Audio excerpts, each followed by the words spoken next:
Yang menjadi masalah kan begini, saya ingin menceritakan ada satu hadis qudsi yang isinya menceritakan orang mencari Tuhan, ya, mencari mursyid, mencari guru, ya, bertapa di gunung, bertapa di hutan, naik gunung, turun gunung, masuk hutan, keluar hutan, cari kemana-mana sampai dia meninggal dunia. Di hadapan Tuhan dia dipersalahkan.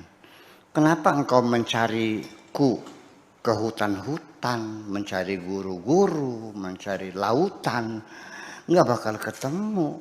Anda salah jalan.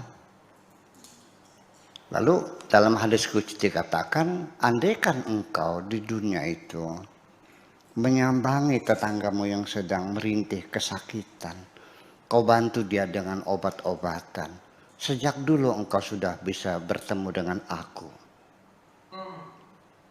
Andaikan engkau datang, ya, melayat takziah kepada temanmu yang meninggal dunia dan engkau ikut menghantarnya ke kuburan, sejak dulu engkau sudah bertemu dengan aku.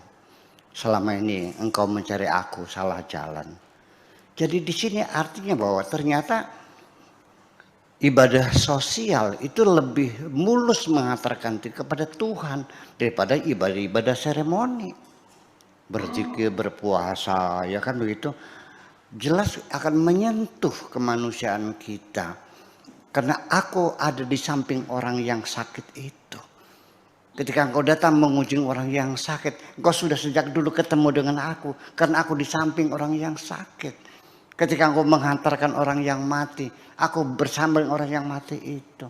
Jadi artinya bahwa kebaikan-kebaikan yang kita lakukan di dunia kepada sesama itu lebih menjamin akan keberhasilan kita menemukan Tuhan kita. Nah, tetapi ternyata dalam sejarah peradaban Islam sendiri itu ternyata yang dibesar-besarkan itu seremoni, ibadah-ibadah seremonial yang dibesar-besarkan itu bukan ibadah sosialnya. Itu salah satunya. Kemudian ada yang menarik sekali. Tadi tidak salah dan betul 100% bahwa dengan kita introspeksi ke dalam diri kita sendiri, dari mana asal muasal kita, kemudian kita sedang apa, harus apa yang kita kerjakan, lalu kita mau kemana.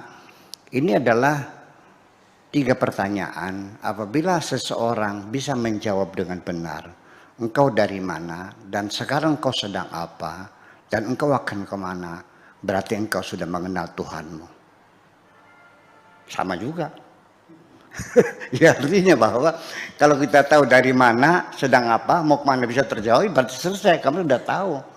Ini kan yang terjadi kan ada orang lewat, mau kemana mas? Nggak tahu. Lu sedang apa? Nggak tahu. Lu mau kemana? Nggak tahu, orang gila namanya. Nah lalu peristiwa sadar diri semacam itu saya ceritakan dalam satu peristiwa. Seseorang ketabrak mobil, dia pedagang warung kecil lah ya, mau belanja. Waktu itu belanjaannya itu biasanya 5.000 karena ada kenaikan harga-harga barang sehingga perlu belanja 10.000. Istrinya ngotot cukup 5.000, cukup tidak cukup 5.000, pokoknya kata suaminya 5.000 buat apa? Paling cabai 1 dapatnya. Kan gitu. Dalam pertengkarannya itu akhirnya berebut uang 10.000 sampai sobek. Akhirnya istrinya ngalah, uang nih dikasihkan, ditambal dulu. Nah setelah itu dia mampir di warung dulu, beli rokok 1.000 dari 2 batang. Yang satu diisap, yang satu diselipkan di telinganya. Dibelokkan tikungan maut di desa Keliwet itu ya. Yaitu ketabrak ranjangnya itu, dia terpelanting oleh bus ya waktu itu sampai kepalanya membentur DMC, batu batas jalan raya itu. Dia pingsan di rumah sakit, 1 minggu dia koma, tidak sadar diri, diobati, setelah itu dia siuman, istrinya bahagia sekali, suaminya sudah siuman. Tetapi ketika ditanya siapa aku, si suami tidak kenal. Kamu siapa? Nggak kenal. Tapi dia sudah bisa makan, sudah bisa minum, sudah bisa cebok, sudah bisa berak sendiri. Akhirnya diobati lagi sampai karena neuro receiver terputus. Neuro receiver terputus yang diusahakan di bedah salap lagi nyambung, akhirnya dia siuman kembali. Akhirnya dia mengaku bahwa, oh kamu istri saya. Iya, alhamdulillah. Kayak apa bahagia seorang istri, suaminya tersadar dari pingsan selama 15 hari itu, kenal dirinya. Tapi ketika ditanya ini di mana, nggak tahu. Dikasih ini rumah sakit. Apa sebabnya nggak dari sini? Dia ingat juga.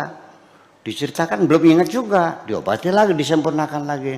Sampai akhirnya dia bisa bercerita bahwa dia itu ingat bertengkar, berebut uang, beli rokok, gudang Sriwedari. Setelah itu dia nggak ingat lagi. Dikasih tahu, nah kamu ketabrak mobil. Oh gitu, ya. Alhamdulillah. Berarti sudah sadar belum tuh? Sadar, istrinya sudah senang, alhamdulillah. Jadi diperiksa oleh dokter, kamu sudah sehat, bisa pulang. Ya, sudah kenal istri, sudah bisa mengingat peristiwa yang lama. Lalu akhirnya kata dokter, ya udah boleh pulang, semua biaya sudah ditanggung oleh perusahaan. Dan ini pulang silakan diantar dengan dengan ambulan. Begitu disuruh pulang oleh dokter, ini orang nggak mau pulang.